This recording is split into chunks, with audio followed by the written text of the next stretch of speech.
like what?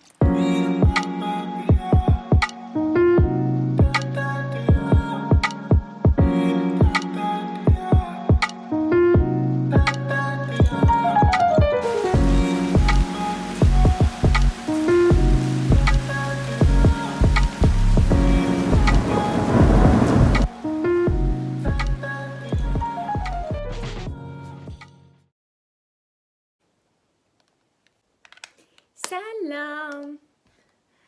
خب من همین الان از ضبط برنامه برگشتم و امروز 2 تا ضبط داشتیم و خیلی خستمه چون که صبح ساعت 7 بلند شدم و ساعت 8:45 صبح باید استودیو می بودم.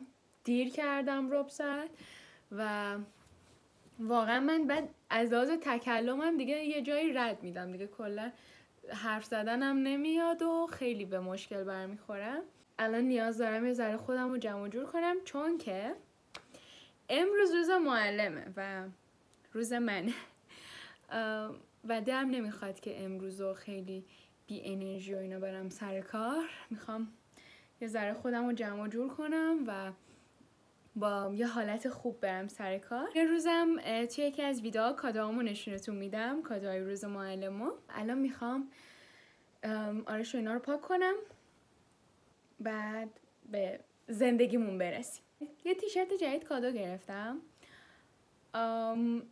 اونو میخوام الان بیام بپوشم بهتون نشون بدم. الان میام. تیشرت اینه و حتی اینجوری با اینم که میپوشمش خیلی خوشگل وای میسه. این زیرشو درارم میام الان. خیلی دوستش دارم. یه آپدیت میخوام بهتون بدم در مورد برگشتم به روتین. من تقریبا تونستم که زندگیمو یه ذره مرتب‌تر کنم. وای چقدر موهام بد شد. بیش اهمیت نمیدم. تصمیم گرفتم که زندگیمو یه ذره مرتب کنم و موفق شدم تقریبا و اولین قدمی که براش برداشتم این بود که ساعت خوابمو درست کنم. ساعت خوابم نمیگم هر شب ساعت 9 شب میخوابم، ولی قبل از 12 خودمو ملزم کردم که بخوابم و یکی از مشکلاتی که داشتم این بود که چون بهش عادت نداشتم خوابم نمیبرد. مجبور کردم خودمو که حتی اگه شده اینجوری تو چش باز تو تخت بخوابم ولی بلند نشم، گوشیمو دست نزنم، کاری نکنم و خیلی تاثیر خوبی داشت و من واقعا فرش شدن رو توی وجود خودم میدیدم. این تایم دارم نمایشنامه هملت رو میخونم و چقدر این قشنگه. یعنی از دوستی که اینو به من هدیه داد واقعا ممنونم چون این کتاب خیلی قشنگه و هیچ وقت فکر نمی‌کردم یه نمایشنامه انقدر تو رویم تاثیر بذاره. یه کاری دیگه هم کردم. من معمولا دوستام خبر نداشتن که ولاگ میگیرم و چند شب پیش توی یکی از جمعایی که دوستان بودن، البته توی پرانتز بگم دوستای امنی که از موفقیت‌های آدم خوشحال میشن، این خیلی مهمه. به دوستام گفتم و چقدر خوشحال شدن، چقدر همه تشویق کردن و دیگه فکر کنم اون رویایی که یواشکی فیلم نگیرم و همه دیگه بدونن من دارم ولاگ میگیرم کم کم داره عملی میشه چون دوستام یواش یواش دارن میفهمن. به بعضیاشون هم دارم میگم. بله من الان میخوام یه چیزی بخورم چون از صبح تا حالا فقط با قهوه و شیر کاکائو زندم. امروز آرایشمو خیلی دوست دارم، بعد دلم نمیاد آرایشمو پاک کنم، ولی اگه پاک نکنم خیلی پوستم چلوس پوست میشه. این چند روزه خیلی دارم به ولاگمس فکر میکنم، اینکه چجوری ولاگمس بذارم، اصلا میتونم بذارم نمیتونم بذارم. هدف اینه که بذارم ولی اینکه چجوری بشه رو واقعا هیچ ایده‌ای راجبش ندارم که مثلا هر روز ویدیو بذارم، هر روز مثلا شورت ویدیو بذارم و مثلا کنارش ویدیو کامل بدم و اینا. باید یه ذره برنامه‌های اون روزا چک کنم چون دلم میخواد که منظم باشه. اگه نتونم ویدیوی کامل بدم حتما مثلا 2 روز در میون ویدیو کامل میدم، بقیه‌اش رو شورت ویدیو میذارم و اگه میشه بهم بگین، ایده بهم بدین، مثلا تو روزای ولاگمس چی دلتون میخواد ببینین در مورد کریسمس و اینا، من طبق اون یه کارایی صورت بدم. آدم همیشه فکر میکنه که داره خیلی با ملایمت با خودش رفتار میکنه موقعی آرایش پاک کردن و آرایش کردن، تا موقعی که از خودش ویدیو میگیره و میفهمه که چقدر داره با ناملایمتی با ناملایمتی با پوستش رفتار میکنه.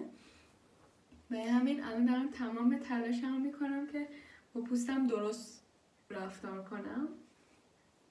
یکی از چیزایی که این چند وقت هم بهش فکر میکنم اینه که چقدر خوب میشد اگه هر روز مجبور نبودم آرایش کنم برم سر کار. شاید بگیم خب آرایش نکن، بدون آرایش برو سر کار، ولی متاسفانه شاید خب یکم اشتباه از منم هست، ولی حالا یکم توضیح میدم.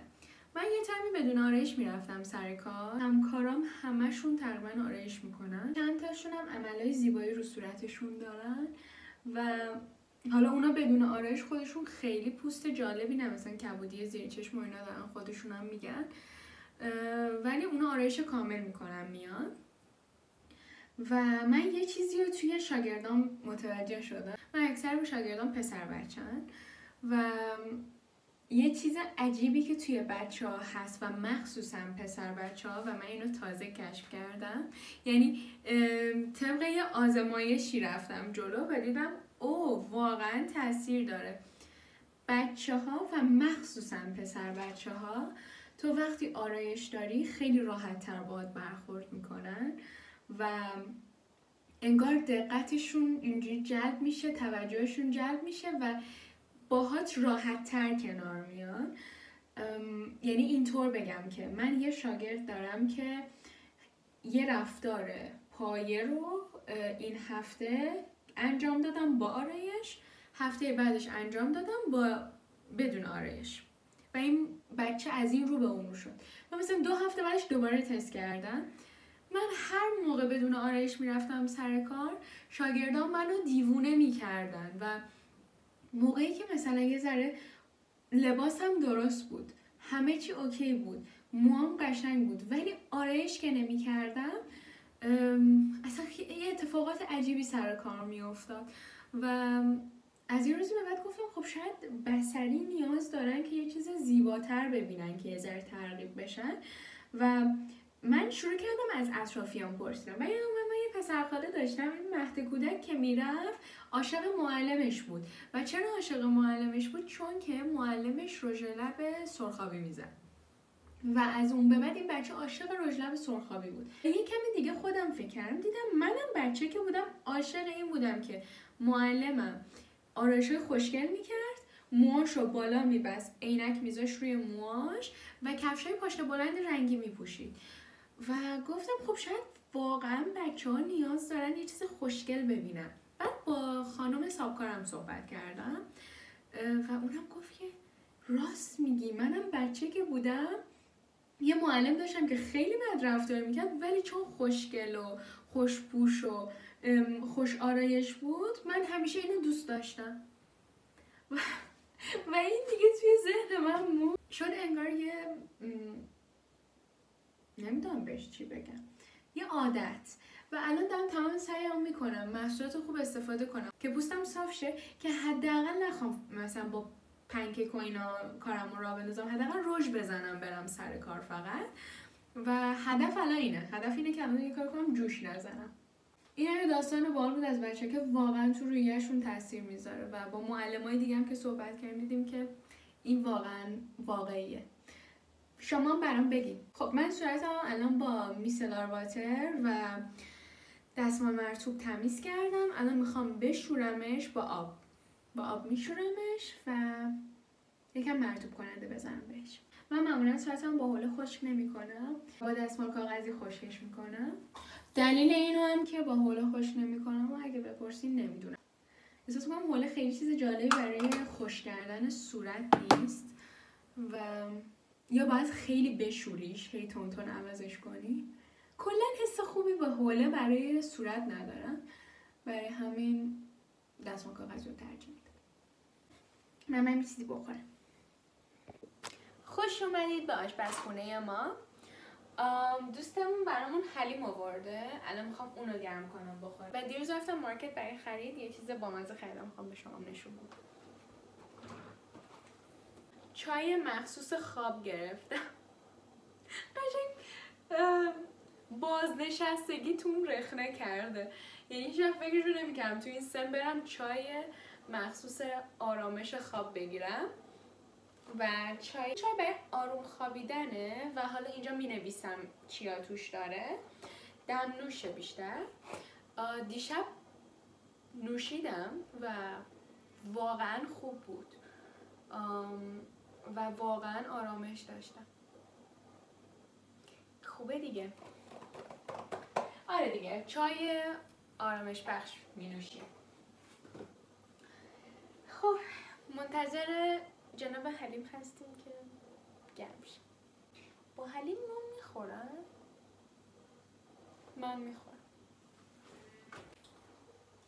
برای عزیزانی که میگین خارج و اینا مثلا نیستین، دلتون برای ایران تنگ نمیشه، نه، چون که ما اینجا بربری داریم دیگه. خارجی که توش بربری پیدا بشه به نظر من خیلی غربت رو حس نمی کنی. حتی دیروز یه آخر هفته تراز بود واقعا. از صبح بلند شدم، با قهوهم نمایشنامه هملت خوندم، بعدش موزیک تمرین کردم، پیانو زدم، بعد یه فیلم دیدم، فیلم The Greatest Hits و اسمش رو یادم رفت از واسه فکر میکنم اسمش The Greatest Hits باشه، ولی نمیدونم چرا زبونم داره نمیچرخه. The Greatest Hits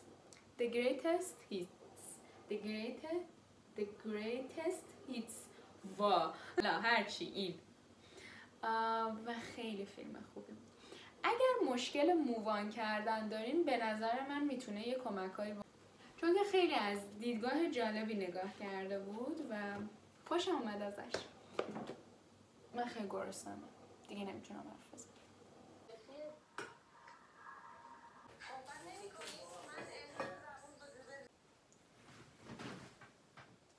سلام. مامانم دیروز یهو تصمیم گرفت از این میوه بگیره، بهش میگن دراگون فروت فکر کنم. خیلی خوشگل و نازک گولیه و مامانم اصرار داشت که امتحانش کنم و الان میخوام امتحانش. یعنی چنل من خیلی خوبه، یه تیکه دارم غذا درست میکنم، یه تیکه دارم یه چیزی میخورم، یه بر دارم در مورد افسردگیم حرف میزنم، مثل چهارشنبه بازار میمونه، یعنی همه چی توش پیدا. برش کنیم. فقط چیز نکردم، ریاکت ندادم، مثلا بشینم ریاکت بدم به هیچی. برش کن.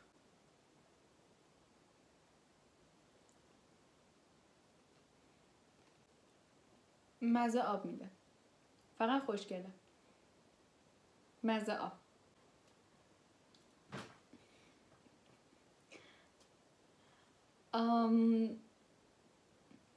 فقط خوشگله ولی خوشمزه نیست.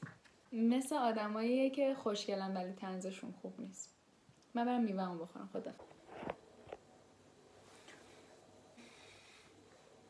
خب دوربینو گذاشتم پایین چون که میخوام یه چیزی رو نشون بدم، برای همین به این حالت میشه. خب فصل سرما که شروع میشه من یه روتین پوستی دارم که میخورمش و اونم میکس چغندر و هویج و لیموه و الان میخوام از اونا درست کنم چون که این میکس واقعا عالیه و برای پوست و مو اینا خیلی خوبه. از توی اینستاگرام یادش گرفته بودم. الان بریم که درستش کنیم، بعد همش رو رنده کنم. هیچ کار خاصی فعلا لازم نیست انجام بدم.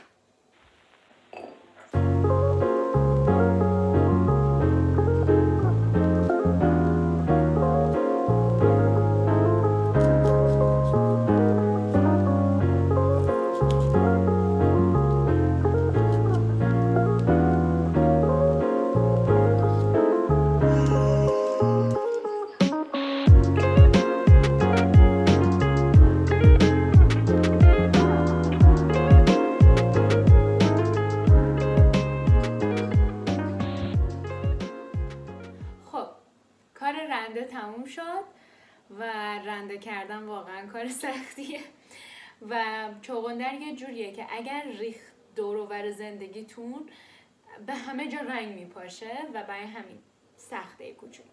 الان میخوام آب لیمو بگیرم. رنده هستن. آب 2 تا لیمو رو فکر کنم بریزم کافی باشه. لیموها رو اینجوری که بکنید، البته شاید بلد باشین، لیموها رو اینجوری که بکنید راحت تر میتونید آبگیری کنید. ترفندهای رویایی با نینا.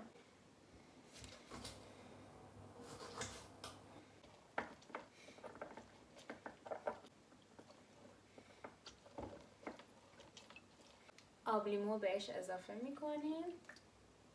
خیلی ترش و خوشمزه میشه. یا قاشق نمک دریایی، یا قاشق نیم، یکم فلفل سیاه، البته از یکم بیشتر، و روغن زیتون. بعد حالا اینو با چنگال همش میزنیم. خب دوربین رو آوردم بالا. بعد که به همش زدیم یه همچین رنگی میگیره، یعنی دیگه قشنگ چغندرها با هویجا قاطی میشه و خیلی رنگ خوشگلی میگیره. و یه پیشنهاد دارم بهتون، این که یه دقیقه وایسید، بهش گردو اضافه کنید و هم بزنید، بذارید همینجور گردو بره اون لابله ها و خیلی خوشمزه میشه. یه چیز ترشه، هم بغل غذا میتونید استفاده کنین، هم بعد از غذا، هم قبل از غذا میتونید بخورین و برای پوست و مو اینا خیلی خوبه و همچنین خوشمزه است. یعنی میتونید به عنوان یه میان وعدم حتی به نظر ازش استفاده کنید. من سیب زمینی گذاشتم آب پز بشه، میخوام کوکو درست کنم.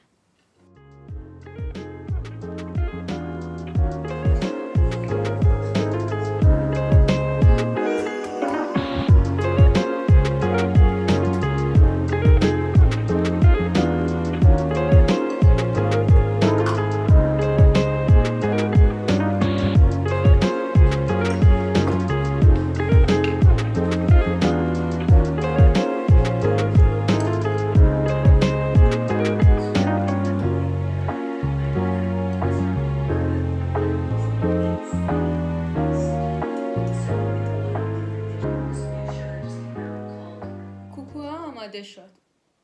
یکمیش هم از هم فرو پاشید مثل روح و روانم. خب غذا رو درست کردم، کنارش نمیخوام اصلا سس بخورم به خاطر اینکه زندگی ساده ما از این حرفا، با کاهو و گوجه و همین دیگه. من فکر کنم که ولاگو همینجا ببندم به خاطر اینکه دیگه بعدش میرم سر کار و به زار زندگیم باید برسم. پس ولاگو میبندم. خیلی دوستتون دارم. بوس به کلتون. مرسی که ویدیومو دیدین.